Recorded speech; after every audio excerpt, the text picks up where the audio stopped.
Hujambo na karibu ni kuonyeshe na ni kujuze yale ambayo yanaendelea nchini Tanzania siku ya leo.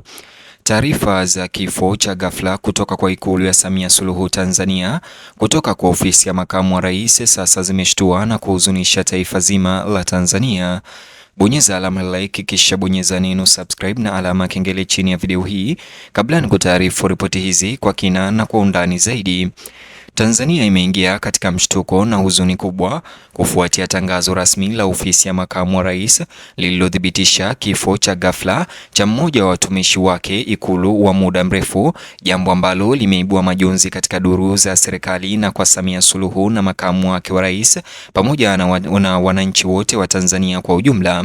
Taarifa hizi zilizotolewa kutoka Dodoma, Ikulu ilieleza kuwa hasara hiyo ni ya uchungu na isiyotarajiwa iliyotokea inayoakisi hali ya huzuni, masikitiko ndani ya ofisi kuu za serikali hasa ya makamu wa rais. Kwa mujibu wa mawasiliano hayo rasmi, marehemu Joel Charles Kitundu alikuwa mtumishi ambaye alikuwa akifanya kazi naye makamu wa rais Ikulu. Alihudumu kwa uaminifu katika ofisi ya makamu wa rais kwa miaka mingi katika nafasi ya udereva. Kifo chake kilithibitishwa kuwa kilitokea Januari tarehe 15 mwaka 2026 katika hospitali ya rufaa ya Benjamin Mkapa mjini Dodoma alikokuwa akipatiwa matibabu maalum. Serikali ilibaini kuwa licha ya juhudi endelevu za wataalamu wa matibabu, hali yake ilizidi kudhoofika na baadaye aliweza kuaga dunia. Habari hizo za ghafla kutoka Ikulu zimesikika zaidi ya ofisi za serikali Tanzania, zikiwagusa raia wa kawaida ambao wanaona matangazo kama hayo kutoka Ikulu kama wakati wa maombolezo ya kitaifa Tanzania.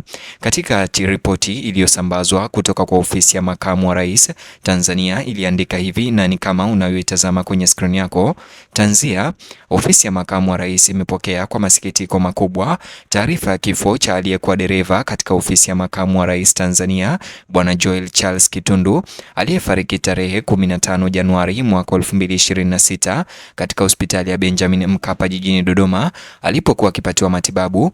Uongozi na watumishi wa ofisi ya makamu wa rais Ikulu wanatoa pole kwa familia, ndugu, jamaa na marafiki na waliofikwa na msiba huu. Bwana ametoa na Bwana ametoa, jina lake lihimidiwe. Kwa upande mwingine, Watanzania wengi wameonyesha kutoamini na kuhuzunika, hasa kwa sababu marehemu alikuwa bado kijana na alitumikia taifa Ikulu kikamilifu kwa uwajibikaji wa hali ya juu wa umma kama dereva wa makamu wa rais.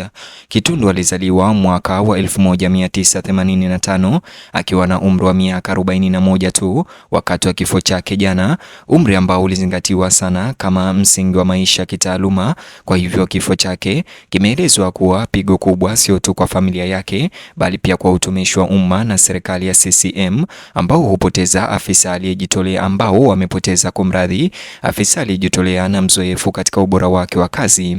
Viongozi wa serikali wamesisitiza kuwa Kitundu ambaye ameweza kufariki alijulikana katika utumishi wake wote Ikulu kama mtu mwenye nidhamu, mchapakazi na mwenye heshima ambaye alidumisha uhusiano mzuri na wafanyikazi serikalini wenzake katika ngazi zote za taasisi.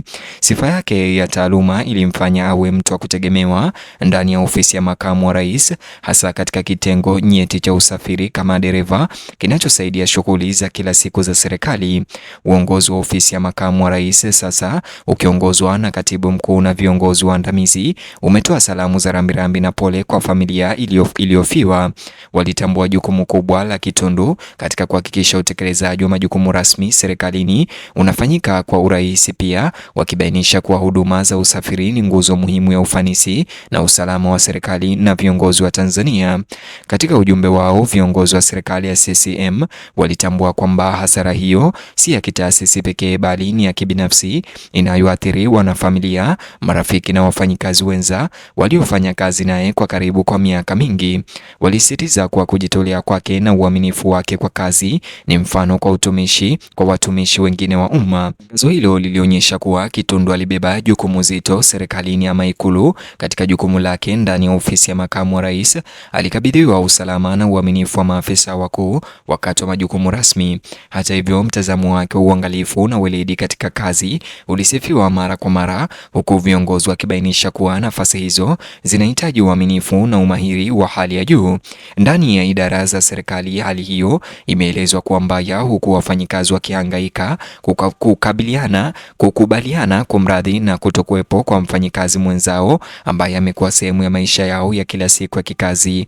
Hata hivyo, kufariki kwake kumekuwa ukumbusho wa upande wa kibinadamu wa utumishi wa umma ambao mara nyingi hupuuzwa nyuma ya urasmi wa taasisi za serikali. Ofisi ya makamu wa rais Ikulu pia imewahakikishia wananchi kuwa iko katika mshikamano na familia katika kipindi hiki kigumu.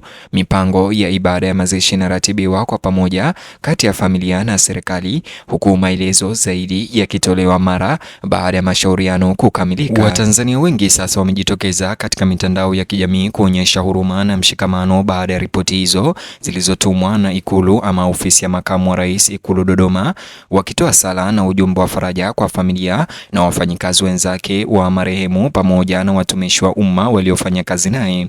Kumiminika kwa hisia na pole kunaonyesha jinsi matangazo kutoka kwa ofisi kuu za serikali kama makamu wa rais Ikulu mara nyingi huwa nyakati za kitaifa za kutafakari na umoja wakati wa hasara. Viongozi wa dini na watumishi wa umma nao wamezungumzia haja ya huruma na msaada kwa familia na kusisitiza kuwa nyuma ya kila mtumishi wa umma kuna kaya inayomtegemea kihisia na kiuchumi. Kwa hiyo kifo cha Kitundu kimechangiwa sio tu kama hasara ya kitaasisi bali kama janga la kibinadamu.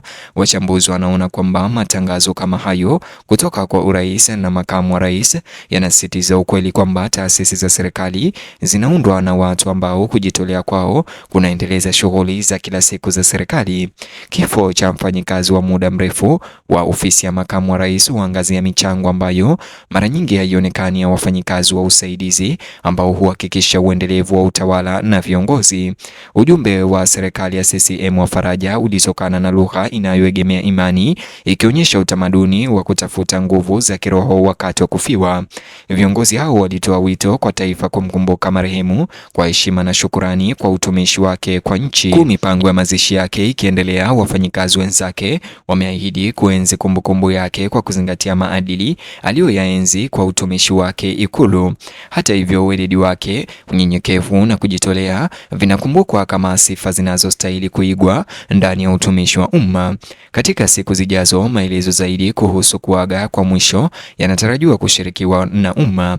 Kwa sasa taifa limesalia kuwa na umoja katika maombolezo, likitafakari ugumu wa maisha na majukumu tulivu lakini muhimu yanayotekelezwa na watumishi wa umma waliojitolea kama Joel Charles Kitundu ambaye alikuwa dereva wa makamu wa rais ndani ya ofisi Ikulu Dodoma. Mtazamaji, ni hayo tu ambayo nimefanikiwa kukuandalia katika habari ama ripoti hizi, lakini kabla ya tukamilishe habari hizi letu kama Simulizi Media, ni kutuma pole zetu pia na rambirambi zetu kwa familia ya mwenda zake na serikali nzima ya Tanzania na Tanzania nzima kwa ujumla kwa kumpoteza mtumishi huyu wa umma ambaye alikuwa akifanya kazi katika ofisi ya makamu wa rais Ikulu ndani ya CCM ya Samia Suluhu. Mtazamaji, vile na kuacha uwanja huu wa comment section unijuze maoni yako na vile utume rambirambi zako na pole zako kwa mwenda zake. Mtazamaji, ni hayo tu niliyokuandalia katika taarifa hizi. Chukua sekunde yako moja, bonyeza alama like, kisha bonyeza neno subscribe na alama ya kengele chini ya video hii, kisha pia gusa kiboksi hicho kwenye screen yako kwa taarifa zaidi.